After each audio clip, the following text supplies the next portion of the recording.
All right, here we go. Here we go. We're live. Let's see. All right.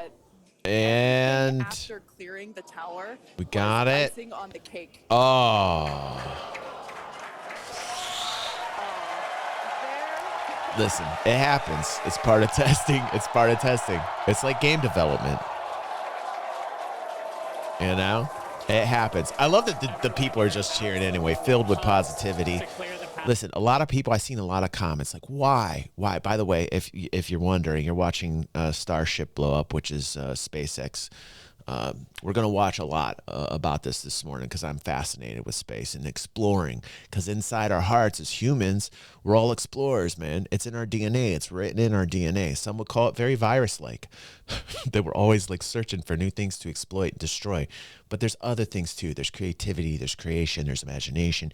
And a lot of people were like, why are these guys cheering? Why is everybody cheering in here? The rocket blew up. It failed. It failed. And I have to say this. They're cheering because they're doing something different. They're part of a dream. They're part of getting us out there, a la Star Trek. You know, all of these sci-fi films and books we grew up with, it's starting to happen, and they don't care that it blew up because it's going to provide valuable data for Elon and SpaceX, everybody over there, to figure out how to do it correctly, and they're going to keep doing it. You know why? Because they've got the money to keep doing it, and that's why these people are cheering. And that is the adult, rational way to go about things, and the positive way to see things. Because what we're trying to do here is something that has never really been done before. It's a new chapter to humanity, and it should be embraced, and it should be supported, and people should cheer no matter what. I saw Elon's reaction. He handled it like a boss. Let's see here what's up here, because I want to learn about the Starship mission, because I don't really know too much about the Starship mission to Mars. So let's just chill out, relax, have a great morning, whatever time it is for you guys, and let's just chill out and see what's up with the Starship mission to Mars.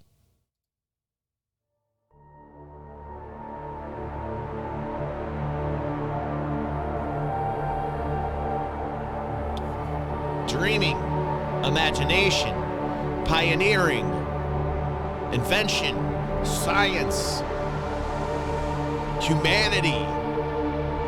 Listen. Listen, yes, there's a bit of hopium. I understand, fingers. Listen though, here's the thing.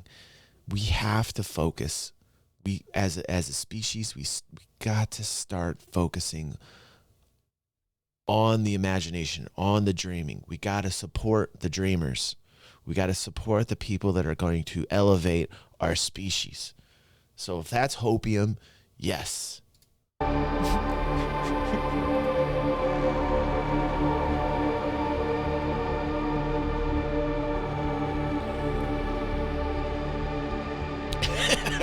I see you, Heartsy. That's right. This is the way. Right, fingers. Right, Gator. Right, the doers. Right.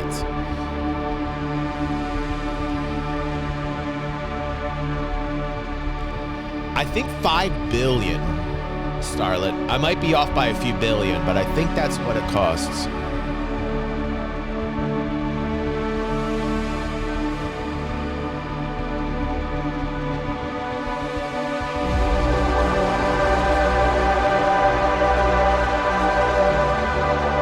This program is 5 billion. The shuttles themselves, I think, are 250 each, which is nothing for Elon.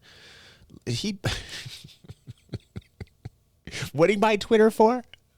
How much did he buy Twitter for? $32 billion?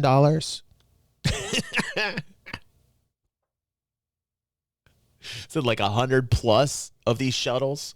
Yeah, I mean, he could go through at least 150 of these for what he bought for Twitter. Yeah, right. And a cookie, right, figures. Love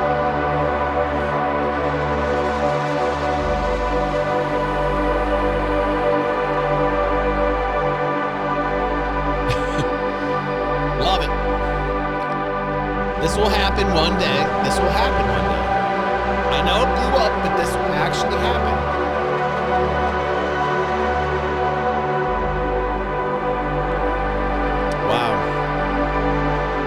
I like that you guys are fact checking for us. I love it.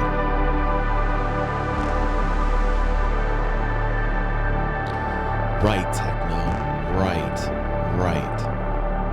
dude.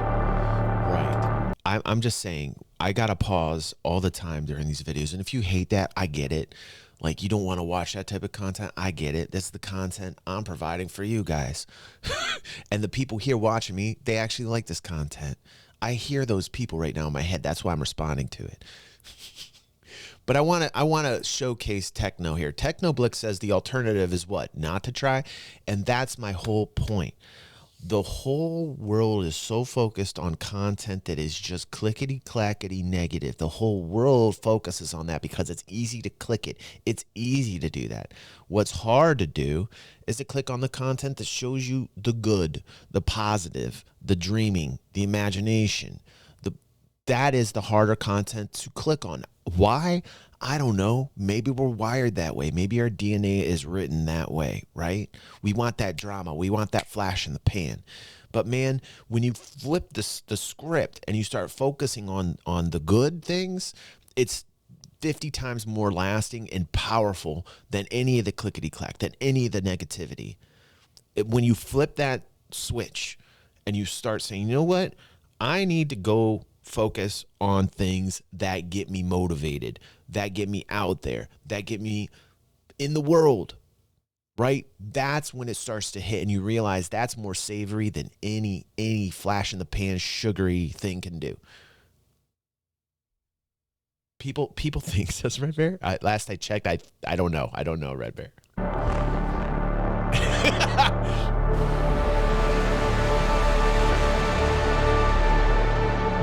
Oh, hell no, Cube. I'm letting that shit go for a little bit before I move there. Wow. Look at Starlight. She's posting the facts down here. I love this video, even though I paused most of it.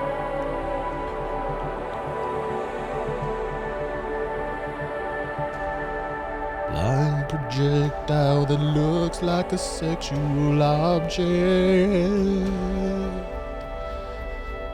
Shiny and glossy and shaped like a sexual object.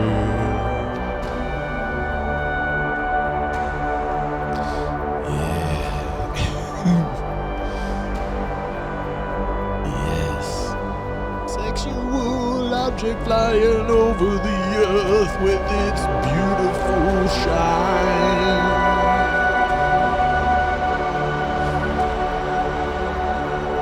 Girthy and long,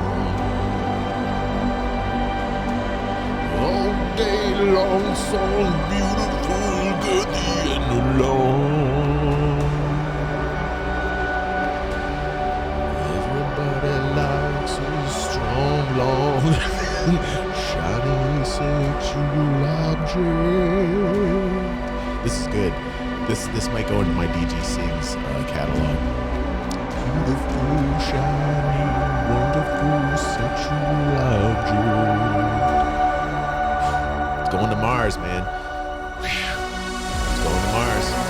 Dude, this is going to be fantastic. This is going to be fantastic. I hope everything that's going on right now, China-Russian relations, man, that's scaring the crap out of me. America sliding out of first place badly, tripping over its own feet, slamming its face down while blood splatters all over it, looking up, wondering what happened and how it tripped and fell so mightily, probably because we got people that are leading us that don't know how to lead.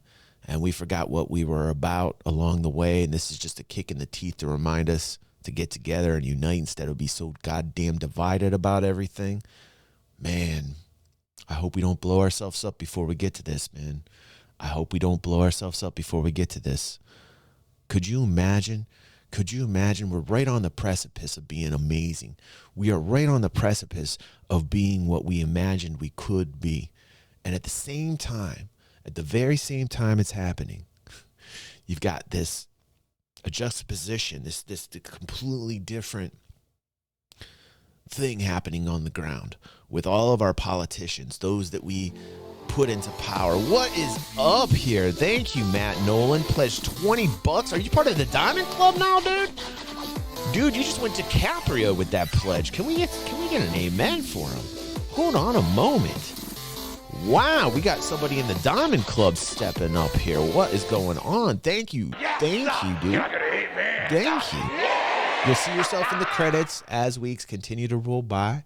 Thank you so much. That was very nice.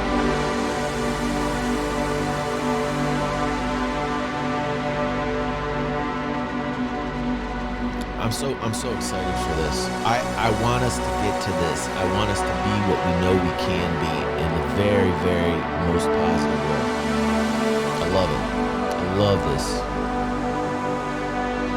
You got everybody getting mad. Listen, the whole arena out there, the whole media arena, and Elon's everywhere you go, right? And he's very polarizing. You either like him or you hate him. Very similar to me. There's no in between with me. People see me, they go, "Oh, it's a meathead with a soul patch." And then there's cool people that like look beyond that look and they see inside of me and they go, "Okay, no, I actually know who DG is, and I appreciate you." And I like that about you because you had the patience to sit here and listen to this. Why, Pepe? I don't know, dude. I don't know why they would. Pepe's ragging on me right now. Listen, I don't want that from you. You're just supposed to help with the board. Just help with the sound, Pepe. Listen, I'm trying to talk to them. Pepe's trying to get in this conversation right now. He's on tour. He's feeling famous. I got to tell him to like back off for a little bit here, Pepe. Please, I'm trying to like connect with my audience. All right, never mind. Pepe's really pissing me off. Support the dreamers.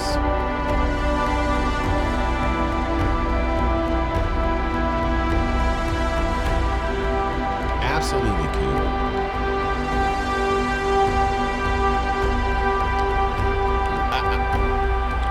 Listen.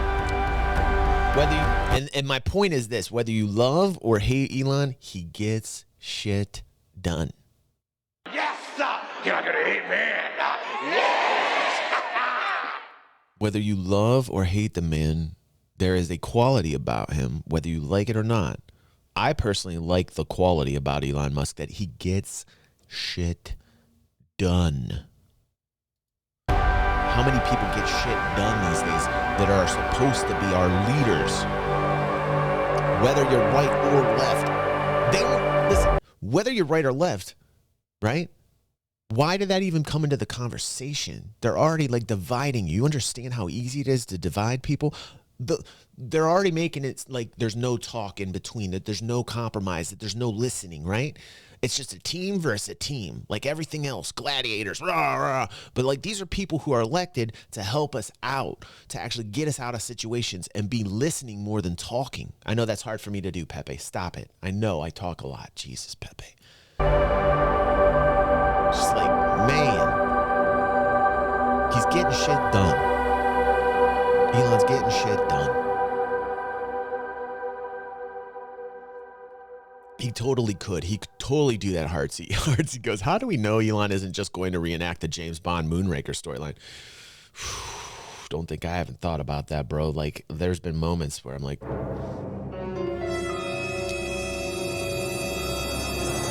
And I think that too. I'm like, Neuralink and Starlink. Deadly Elon army. I know. That's just conspiracy theories for me. Let's watch... this take by, I believe this is the Wall Street Journal, which I've completely lost respect for, which I never thought I'd lose respect for the Wall Street Journal, but I have.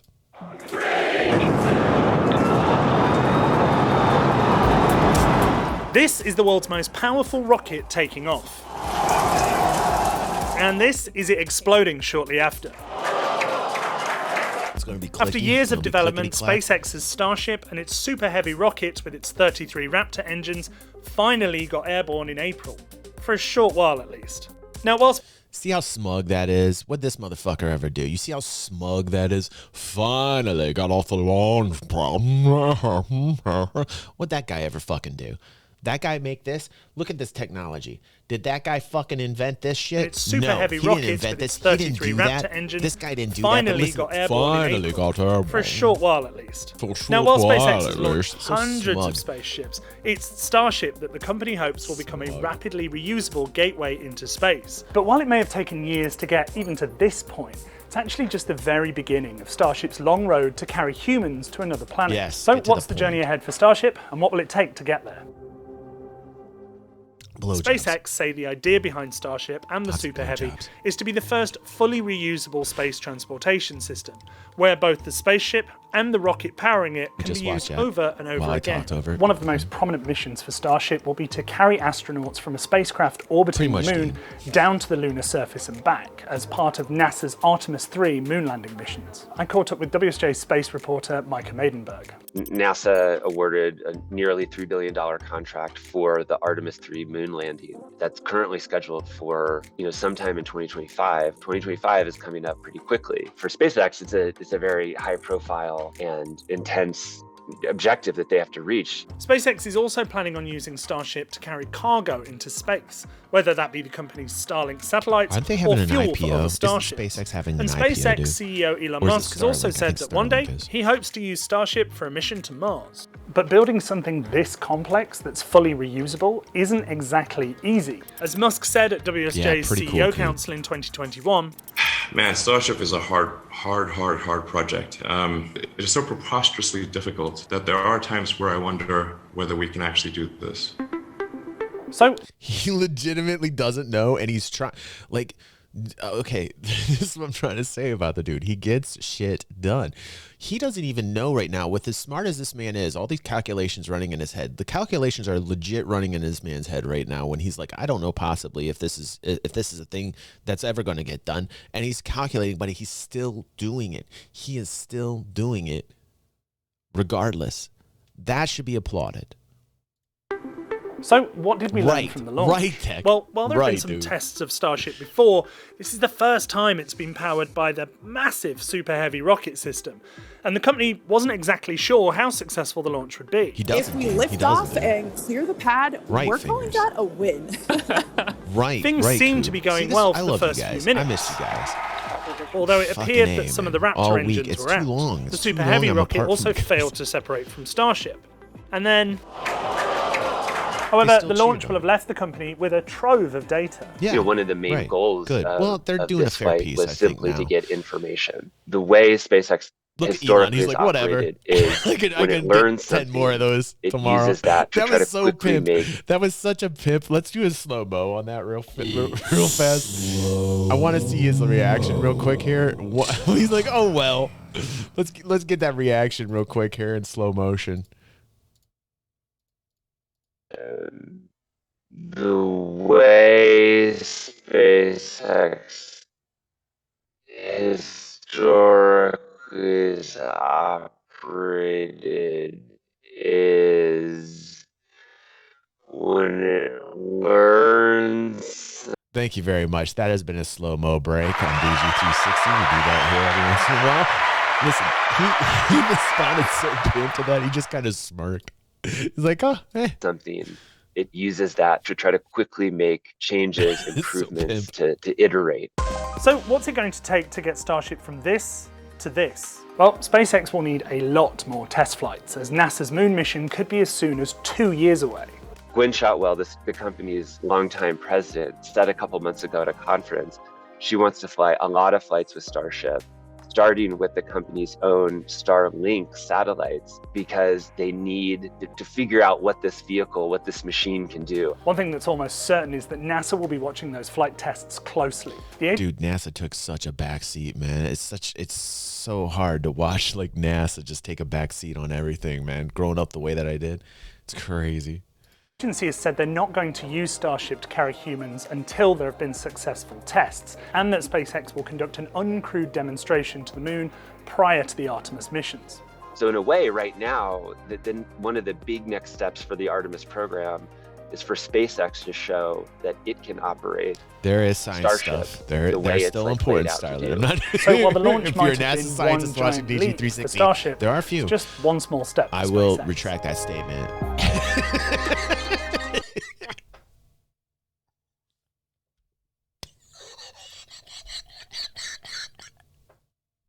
Oh, man. All right. I think it is time. The joke. Actually, I think it's time for a DG 360 spotlight. That's right. Where is the sound effect? Here we go. Oh, wow. DEFCON decided to do his own alert here. Thank you, DEFCON. The artist known as DEFCON 2008 is in the house right now. Thank you, DEFCON. We love you, DEFCON. And we are spotlighting today Armor Genie, who says, DG, I just wanted to say a big thank you for the support. Your exposure pushed my channel over the line. Much appreciated. Wow. He's a YouTube partner now. We made him a YouTube partner. Look at what we have the power of. Look at our power. Monetizing other people. That makes me feel good. Good for you, Armor Genie, and I hope you're actually enjoying the 2 pennies that you're going to get for every 10,000 views. Welcome to the game.